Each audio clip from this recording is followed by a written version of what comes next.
ओ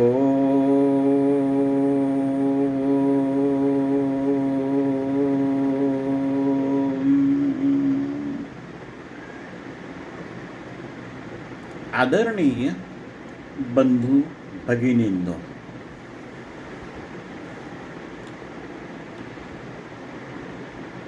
एक गोष्ट, एक कहाणी आपल्याला सांगावी अशी खूप दिवसापासूनची एक तीव्र इच्छा माझ्या मनात होती.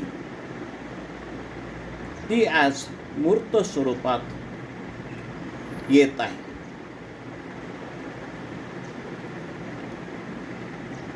एकोणीसशे 85 पूर्वी 15 वर्ष मी किनवटला शिक्षक म्हणून होतो.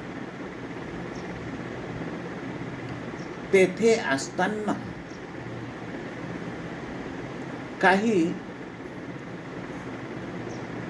महान व्यक्तींची मला ओळख झाली, परिचय झाला, त्यांच्याशी बोलण्याचा संबंध आला.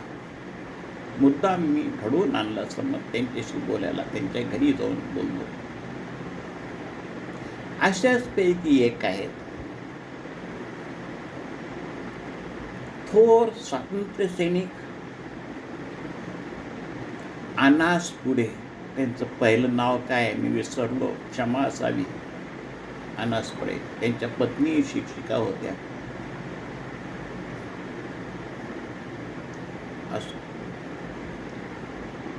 ते सैनिक म्हणूनही पेन्शन उचलायचे आणि स्वातंत्र्य सैनिक म्हणूनही पैसे उचलायचे. म्हणजे पेन्शन त्यांना मिळत होतं डबल.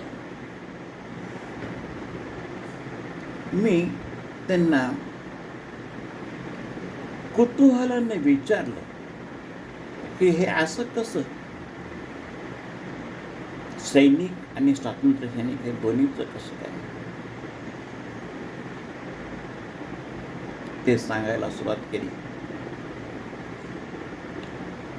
1940 ते 45चा काळ होता. आता मी असं बोलत आहे की जणू काही त्यांनीच बोलत आहेत. आपल्या सर्वांची क्षमा म्हणून त्यांच्या आता मी त्यांचं खूप आदरणीय थोर व्यक्ती होते, पण त्यांच्याशी त्यांना वंदन करून आपल्यासमोर त्यांचीच एक भूमिका तयार करत आहे एक म्हणून आपल्यासमोर बोलत आहे. त्यावेळेस दुसऱ्या महायुद्धाची वेळ होती आणि त्यावेळेस इंग्रजांचं सरकार होतं. या दुसऱ्या महायुद्धात भारताच्या पूर्व सीमेवर आज जो म्यानमार देश आहे, त्यावेळेस त्याचं नाव ब्रह्मदेश होतं, त्या देश पूर्ण इंग्रजांच्या ताब्यातला जपानच्या सैनिकांनी जिंकून घेतला. इतर बेटही जिंकून घेतली. आसपासचे प्रदेश त्यांनी जपानने जिंकले. त्यावेळेस जे आपलं शासन होतं, इंग्रज सरकार, ते लढा देण्यासाठी आता हे परकीयच जपान म्हणा, त्यांच्याशी लढा देण्यासाठी भारतामध्ये सुद्धा जय्यत तयारी सुरू होती. आणि ह्या तयारीचाच एक अंग म्हणून येथील तरुणांना सैन्यात भरती होण्यासाठी शासनातर्फे आवाहन करण्यात येत होते.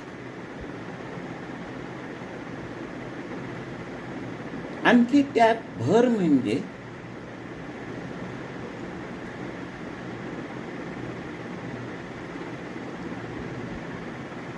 आदरणीय स्वातंत्र्यवीर सावरकर हे सुद्धा तरुणांना सैन्यात भरती होण्यासाठी प्रोत्साहन देत होते.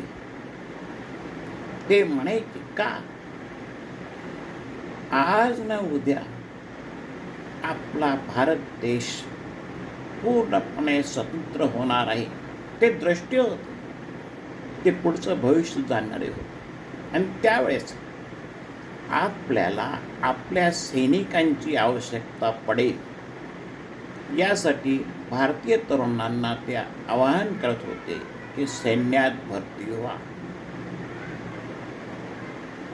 मी त्यावेळेस देशभक्ती किंवा स्वातंत्र्य सावरकरांचं म्हणणं ऐकावं म्हणून त्यांच्या शब्दाचा एक गुरुचा उपदेश समजून मी सैन्यात भरती झालो. इंग्रज सरकारच्या सैन्यात भरती झालो.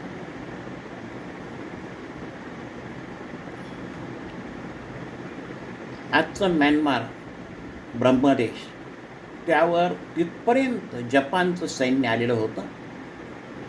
इंग्रज सरकारने आम्हाला काही ठराविक मुदतीची बहुतेक 3 महिने 6 महिने मला आठवत नाही किती येते पण 6 महिन्याची ट्रेनिंग दिली. हत्यारांची प्रशिक्षण वगैरे जसं सैन्यांना सीमेवर पाठवण्याच्या पूर्वी जे ट्रेनिंग असते ते घाईघाईत आमची आटोपली. इमर्जन्सीमध्ये जसं द्यायची असते तशी. आणि आम्हाला सैन्यात त्यावेळेस नेमकं भारतावर सुद्धा हल्ला होणार आणि थोर स्वातंत्र्य सैनिक सुभाषचंद्र बोस हे त्या पूर्व भागामध्ये जपानमध्ये भारतीय सैन्याचं आझाद हिंद सरकारचं नेतृत्व करीत होते आणि त्यांच्या आधिपत्याखाली आपले तिकडे असलेले लोक सैनिक म्हणून भारतावर हल्ला करायला आलेले होते. भारतावर हल्ला आणि त्यांच्याशी सामना करायला आम्हाला हत्यारं देऊन अर्थात इंग्रज आमचे सेनापती अधिकारी आमच्यावर त्यांचा भरोसा नव्हता. भारतीय सैन्य म्हणून आम्ही लढाईला गेलो. दोन्ही सैन्याचा सामना झाला. थोडक्यात स्वतंत्र भारताच्या आझाद हिंद सरकारच्या सैनिकाशी आणि आमचा सामना झाला. आता या ठिकाणी थोडं मी म्हणजे गॅप देत आहे. टिंब त्यांनी जे शब्द काही बोलले किंवा काही म्हटले ते न घेता थोडा वेळ थांबत आहे. पण पुढची गोष्ट सांगतो. घनघोर लढाई झाली आणि त्या लढाईमध्ये आमच्या सैनिकांचा पराभव झाला. आम्ही युद्ध कैदी म्हणून नेताजी सुभाषचंद्र बोस यांच्या सैनिकांच्या ताब्यात घेतलं.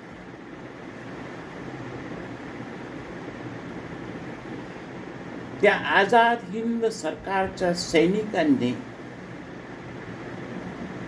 आम्हाला मार्गदर्शन केलं. म्हणजे पुन्हा प्रोत्साहन दिलं. असं काही ते समजा की आम्ही आझाद हिंद सरकारमध्ये सैनिक म्हणून कामाला लागलो. पूर्ण एकनिष्ठ सुभाष बाबूच. आणि आम्ही भारताच्या वर हल्ला करत ठाणे जिंकत होतं, मणिपूर जिंकलं वगैरे वगैरे. याच्यानंतर पुढची गोष्ट सांगतो. इंग्रजांचा सगळीकडे जय झाला. जगभर या ठिकाणी जय झाला. आपल्या लाडक्या नेताजी सुभाषचंद्र बोसचं काय झालं हे तर आपल्या सर्वांना माहितीच आहे. आणि पुन्हा आणखी आम्ही इंग्रज सरकारकडे युद्ध कैदी म्हणून, इंग्रज सरकारनं जिंकल्यानंतर ते युद्धबंदी म्हणून आलो.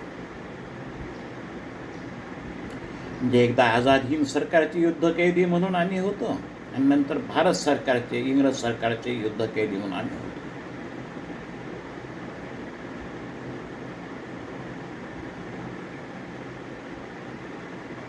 श्रद्धेय स्वातंत्र्य सैनिक आनास कुरेजी अशा अनेक रोमहर्षक गोष्टी सांगत होते. त्यांच्या मनात भारतीय नेत्याबद्दल, स्वातंत्र्यवीर सावरकर असोत किंवा आपले नेताजी सुभाषचंद्र बोस असोत, यांच्याविषयी अत्यंत आदर होता.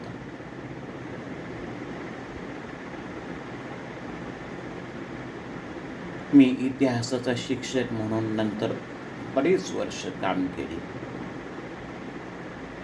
आणि दुसऱ्या महायुद्धाची कथा सांगत असताना ही गोष्ट सांगत होती जी लिहिलेली नव्हती पुस्तकात. तर नवीन पुस्तकं पाहिली नाही, त्याच्यात कसा इतिहास आहे किंवा काय, तर एक सांगण्याचा माझा प्रयत्न, आपण त्याच्यातले दोष दूर करून ऐकून घ्यावा ही विनंती. धन्यवाद. आपण ऐकल्या.